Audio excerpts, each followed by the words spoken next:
Hello everyone and welcome back to British Murders. I'm your host Stuart Blues and this is now the 7th episode of Season 3. I've just got one quick shout out to do before I start this episode. I'd like to welcome my latest Patreon member Alex.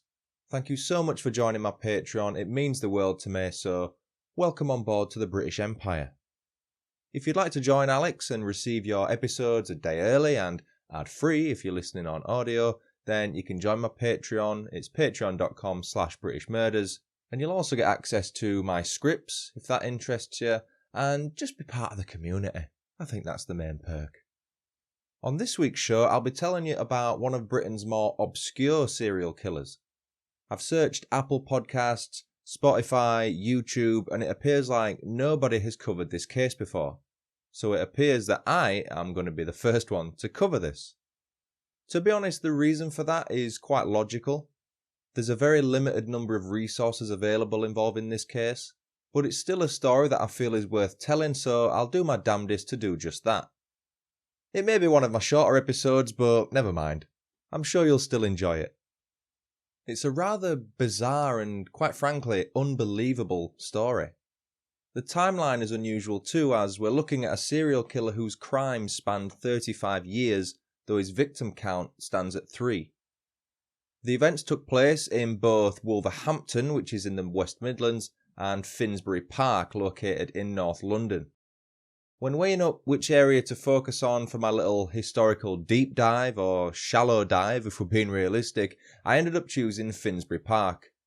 I'm sorry to say this if anyone is from there, but I found nothing of interest when researching Wolverhampton. Finsbury Park is a Grade 2 listed public park located in the London borough of Haringey. The park was originally designed by landscape gardener Alexander Mackenzie and opened to the public in 1869. Thanks to a Heritage Lottery Fund grant, a total of £4.9 million was spent on the restoration of Finsbury Park between 2001 and 2006. Prior to that, the area was a hotbed of criminal activity and antisocial behaviour. Finsbury Park was awarded a Green Flag Award in 2007 and has retained it ever since. The Green Flag Award sets the benchmark standard for the management of recreational outdoor spaces across the UK. The scheme rewards well-managed public parks and green spaces by recognising the hard work of managers, staff and volunteers. The park has even hosted several music festivals, such as Rise Festival and Wireless Festival. Rage Against the Machine, great band, even recorded a live album, a video album at Finsbury Park on June 6, 2010. This was on the back of their song Killing in the Name, achieving Christmas #1 in our singles charts in December 2009. The campaign was a backlash against The X Factor, one of our talent shows, if you can call it that, for music and singers, who used to get Christmas #1 every year by default. So we just thought, you know what? We're going to put the heaviest song with the most swearing in the charts and get it to #1. And it actually worked. What a Christmas that was. Okay, my long tangent is over with. Let's crack on with the story. Our villain today is named Theodore Johnson. He was born in Jamaica in 1954, though his exact birth date wasn't listed anywhere online that I could find. You may think, hang on a minute, Stu. This is British Murders. Why are you covering the story of a Jamaican-born serial killer? The answer is simple. The crimes were committed in the UK and the victims were all British. For all intents and purposes, Theodore Johnson is basically half English as far as I'm concerned, as he's lived here for over 40 years now. Theodore had many siblings back home in Jamaica. He was one of 11 kids who grew up on a banana plantation over there. Now, whenever someone mentions Jamaica to me, I instantly want to tell them that there's a small town there named Huddersfield. It's named after the West Yorkshire town of the same name in England, which is where I was born and raised. In September 1980, when Theodore was either 23 or 24, depending on his birth month, he moved to England with his first wife, Yvonne. He got a job working in a car garage doing repairs and maintenance. He probably did stuff like MOTs and services, that kind of stuff. My research didn't explain how long Theodore and Yvonne had been married prior to them emigrating to the UK. It would have been interesting to find out because it didn't take long for things to go south once they arrived here. In 1981, only a year after settling in Wolverhampton, the couple had an argument that ended in tragedy. The story goes that the Johnsons were due to go to church, so logically this will have been a Sunday, but Yvonne lambasted Theodore for what he was wearing. I'm not a churchgoer myself, but my understanding is that there is such a thing as church clothes. That's what I've gathered from watching The Simpsons anyway. Yvonne, who was 25 at the time, basically said, "Look mate, there's no way you're going out to church dressed like that."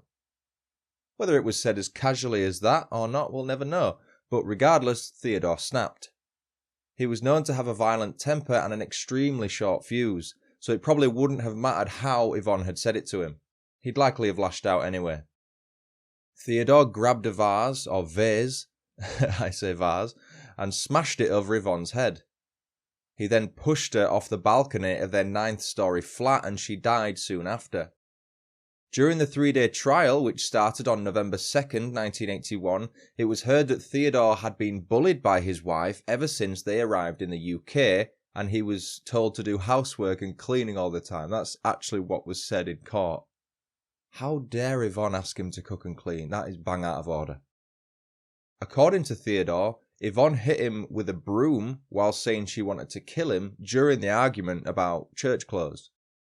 A police officer even told the court that Theodore was a battered husband. There was also an article in the Express and Star newspaper on Wednesday, November 4th, 1981, which described Theodore as a battered husband. They really kept pushing that narrative that he was a battered husband. Mr. Graham Hamilton, QC, who was acting as case prosecutor, said that Theodore told police he attempted to push his wife off the balcony twice in total, by which point she was just hanging by her fingers. Once Yvonne was in that situation, Theodore just stood there and waited for her grip to weaken and for her to fall to her death. He then changed his clothes and went to see their son at school. On November 4th, 1981, Theodore Johnson was found not guilty of Yvonne's murder at Stafford Crown Court. He was instead convicted of manslaughter by reason of provocation. Provocation is one of the partial defences by which an offence that would otherwise be murder may be reduced to manslaughter. In accordance with Section 1709 of the Criminal Justice Act 2003, the Sentencing Guidelines Council issued the following guideline. Where on a charge of murder there is evidence on which the jury can find that the person charged was provoked, whether by things done or by things said or by both together, to lose his self-control, the question whether the provocation was enough to make a reasonable man do as he did shall be left to be determined by the jury, and in determining that question, the jury shall take into account everything both done and said according to the effect which, in their opinion, it would have on a reasonable man.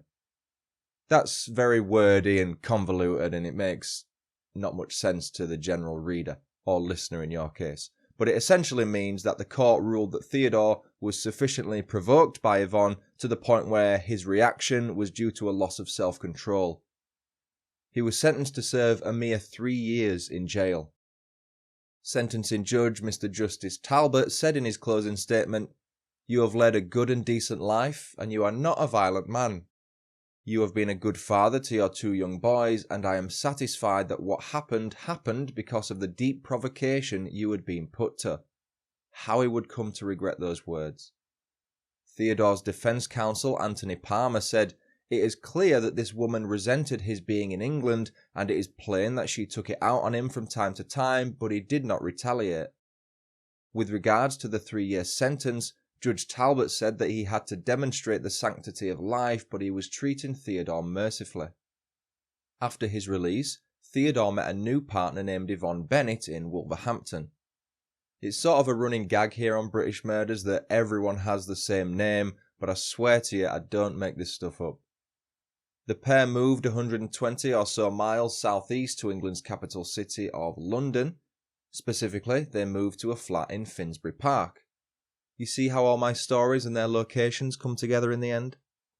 Theodore and Yvonne number 2 had a daughter together in 1991, but they eventually separated after Yvonne had an affair. In early 1993, when their daughter was just 2 years old, Yvonne had contacted the police in an attempt to remove Theodore from the family home. Now, either nothing came of it, or the police didn't help Yvonne in time, as only a few days later she was killed by Theodore. Whilst their daughter was asleep, she's 2 remember, Theodore grabbed Yvonne's dressing gown belt and strangled her to death with it. He then phoned the police, confessed to the murder and left the house. He found a nearby tree and attempted to hang himself but was unsuccessful. After that, he turned himself into the police. Let's think for a second about that poor little girl fast asleep in her bed. Imagine her waking up with her dad gone and mum dead on the floor. She'd be stuck in a cot, screaming, shouting for her mum, unable to get out, poor thing. That's truly a heartbreaking thought. Theodore was convicted of killing Yvonne Bennett in March 1993, albeit by diminished responsibility. The prosecution team surprisingly accepted that claim and went on to admit that Theodore was not only suffering from depression, but a personality disorder as well. When sentenced at the Old Bailey, Theodore Johnson was handed a secure hospital order. A Section 37 hospital order is an order to send you to a secure hospital instead of a prison. A court can make this order if it thinks that a hospital order is the most appropriate way of dealing with your situation. Can you guess how long he was in the secure hospital for? A grand total of 4 years. In September 1994, 18 months after being sent there, Theodore was granted escorted leave. That meant he could actually leave the hospital as long as a member of staff was with him. Less than a year later, in the summer of 1995, Theodore's leave was upgraded to unescorted leave for 2 days a week. The leave wasn't there just simply to allow Theodore to leave the hospital unattended. It did have a purpose. It was to allow him to attend a furniture restoration course put on by City and Guilds. City and Guilds' purpose is to help people, organisations and economies develop their skills. They provide work-relevant qualifications and apprenticeships through to accreditation and assessments. Whilst on the course, Theodore met a lady named Angela Best. Angela had recently moved down to the North London town of Tottenham from the city of Manchester in the northwest of England. The pair met in 1996 and soon started a relationship. You won't be surprised when I tell you that Theodore opted not to tell Angela about his past convictions and his troubled relationships with his previous partners. But it wasn't only Angela that was being lied to. As part of Theodore's rehabilitation, he was obliged to inform the hospital staff if he entered into a new relationship with someone. The logic behind this is that some key safeguarding measures couldn't be put in place with regards to the new partner, and most importantly, they would be made aware of Theodore's past. Theodore applied for a conditional discharge from the hospital in 1996, however, his application was denied. Clearly, at that point, the hospital staff felt that he was still in a position whereby he should remain liable to be recalled to hospital for further treatment. A year later, in October 1997, Theodore applied again, and this time he was successful.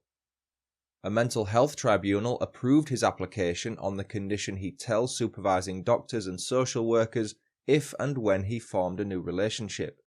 The tribunal had no clue that he'd been in a secret relationship with Angela Best for the best part of a year at that point. The pair kept their relationship going for almost 2 decades before they eventually broke up in September 2016. That entire time, Theodore had successfully kept his past from Angela and kept their relationship a secret from both hospital staff and the police. Logically, he must have been behaving himself during that time.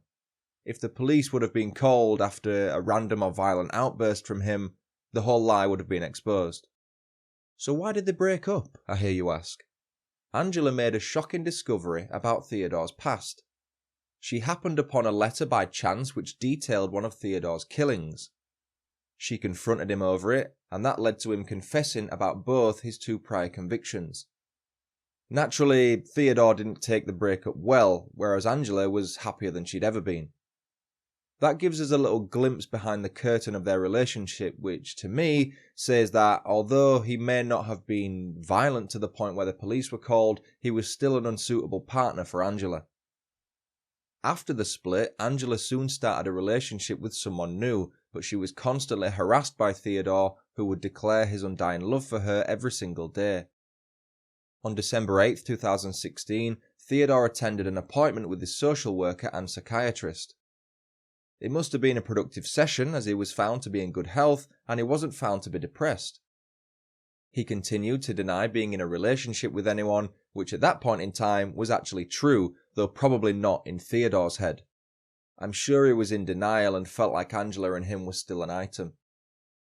Theodore's next appointment was on December 13, 2016, however it was postponed due to his social worker being ill. On December 15, 2016, 2 days after the missed appointment, Theodore asked Angela round to his flat so that she could help him with an upcoming appointment he had with the Jamaican embassy. That was evidently nothing more than a ruse. After arriving at Theodore's flat, Angela was brutally attacked by him with a claw hammer. She attempted to protect herself using her hands, but it was to no avail.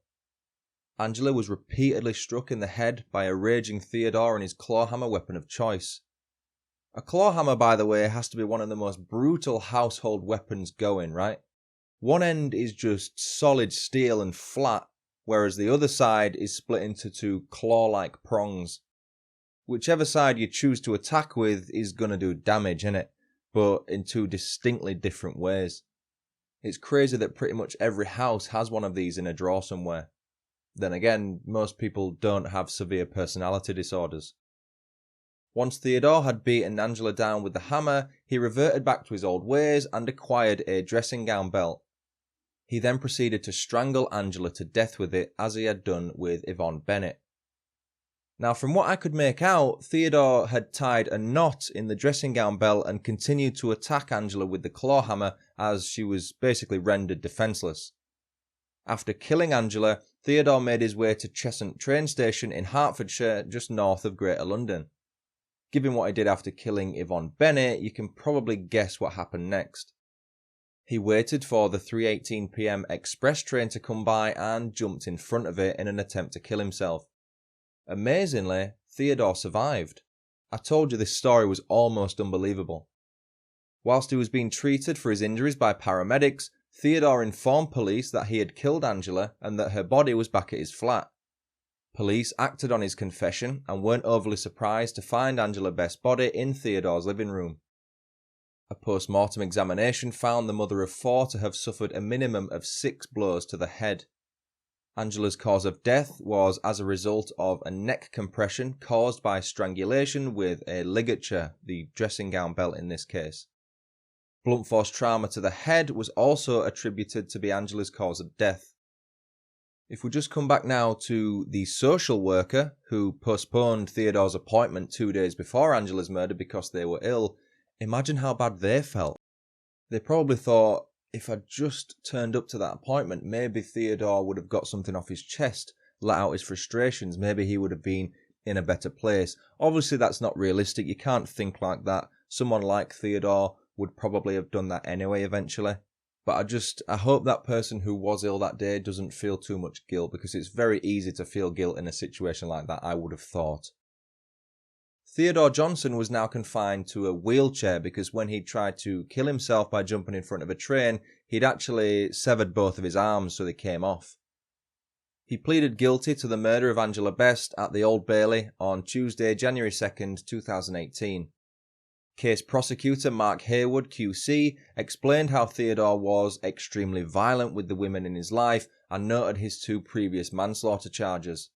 He went on to say, "The tribunal recorded Mr. Johnson was well aware of the need for extreme caution with regard to any future relationship with women. That decision having taken place on October 30th, 1997, by then Mr. Johnson had effectively been in a relationship with Ms. Best for about a year or so during his unescorted release from secure accommodation." With regards to Theodore's motive, the court heard that it was simply a case of Angela no longer wanting to remain in a relationship with him. Apparently during a home visit one time, authorities spotted what they described as a feminine wood carving in Theodore's flat. I've never heard of an item being described as such a thing before, but this item spelt the word love and was on the mantel. On January 5th, 2018, 3 days after pleading guilty, Theodore Johnson was sentenced to serve a minimum of 26 years in prison for the murder of Angela Best. Court of Appeal Judge Lord Justice Holroyd later said of his minimum term, "We accept the submission that the sentencing of Mr. Johnson was unduly lenient." Solicitor General Robert Buckland submitted an application to have Theodore's sentence increased, and it was approved by 3 senior judges. The 26-year sentence was subsequently increased to 30 years. Valerie Archibald, one of Angela's sisters, described her as a generous and loyal person and the life and soul of the family. Lorraine Jones, Angela's other sister, said outside of the court, "She was the heartbeat of our family. This convicted murderer tried to play the system as he had successfully done 2 times before. He used diminished responsibility as the cause of his murderous actions. This time, however, by eventually pleading guilty to murder 12 months after his arrest, he has shown in all cases he was clearly of sound mind. He knew exactly what he was doing when he plotted and executed the horrific murder of our beautiful and beloved Angela." One of Angela's sons, Raphael Best, said, "My mother was the type of person who was always going out of her way to help people, and unfortunately that was the reason she met her demise. It makes me feel 10 times worse when I think of the kind person my mother was." Fabian Collins, another of Angela's sons, simply said, "I now hate life." Annette Henry QC, who was mitigating for Theodore, said that he doesn't wish to be alive and hates himself for what has happened. Annette went on to say, "We recognise the devastation felt by the family members." She explained how the mental health tribunal's condition on Theodore's release in 1997 was flawed as it relied on self-reporting for any new relationships. That is crazy when you think about it. All the onus and responsibility was put on Theodore to tell them when he started a new relationship, rather than them being the ones keeping an eye on him. Sentencing Judge Richard Marks said, "This was a deception that must have gone on for something like 15 years. The attack by you on Angela Best was sustained, vicious, and utterly brutal. She suffered an unimaginably terrible death. Such repeated offending, resulting in 3 separate court cases, must be almost unprecedented. For many years of your relationship with Angela Best, it is clear that you repeatedly withheld this information from your supervisors with whom you met on a regular basis." Theodore had officially denied this on 4 separate occasions in 2006, 2011, 2015, and on December 8, 2016, at his last ever appointment. Judge Richard Marks went on to say, "One of the consequences of these lies is that the authorities were not in a position to tell Ms. Best about your past. It's clear she was an exceptional woman. It's clear that family will never be the same again. The nature and ferocity of your attack leaves me in no doubt whatsoever that your intention was to kill her." Camden and Islington NHS Trust, those responsible for Theodore's care in the community since 2004, said they would provide Angela's family with an independent report relating to Theodore's release. They stated that his treatment complied with the conditions set by the Mental Health Tribunal who oversaw his discharge from the secure hospital in October 1997. No public record of the report is accessible, so one would assume it was for the eyes of Angela's family only. And there we have it. That was the story of Jamaican-born British murderer Theodore Johnson. It's shocking to me that nobody seems to have covered this case before, so I sincerely hope I have done it justice. Let me know what your thoughts are on this case. Drop me a comment below or contact me on social media. I would love to hear from you. For more on British murders, as ever, check out I'm on all the social medias and YouTube if you're listening to this on audio, if you want to watch my face talking at you for 15 to 30 minutes. My merchandise is available at Teespring. If you want to buy anything on there, then feel free. I don't make anything from it profit-wise. It's just cool to think that someone's wearing one of my t-shirts or one of my hoodies. If you do buy anything, please contact me and send me a picture so that I can display it on social media. I think it'd be really cool. And I'll give you a shout out on an episode too. If you want to support the show on Patreon each month, you can do that. The link's down below. Or as a one-off, you can buy me a beer via Buy Me a Coffee. I know that sounds weird. The links for them are down below. The biggest perk on Patreon, as I said at the start of the episode, is ad-free episodes, audio, and you can get them a day early and access my scripts and stuff on the channel. Anything I do receive fund-wise goes towards research and production. It goes back into the show. You can email me a case suggestion or just get in touch via email if you want, or social media. The email is britishmurderspodcast@gmail.com. If you want to leave a review of the show, that can be done on iTunes or Podchaser. They're always appreciated and they help the show's exposure massively. I recently got a review of someone who went by the name of Ardent-Armadillo. Not sure who you are, but if you're listening, you'll know. Thanks for the 5-star review. Really appreciate it. So there's your little shout out. That was from America. So it's nice to know that my American fans are enjoying this. It said, I love listening to the podcast. I knit and I listen. So that's cool. Perfect relaxing voice while you're knitting. Haven't seen the YouTube yet. That's fine. And I'm really enjoying everything about this podcast. The host, his voice, the content. It's really appreciated. You should send me some of your knitting. Or knit me something. That'd be great. If you knitted me something. America's a fair way away though. Postage would be a nightmare.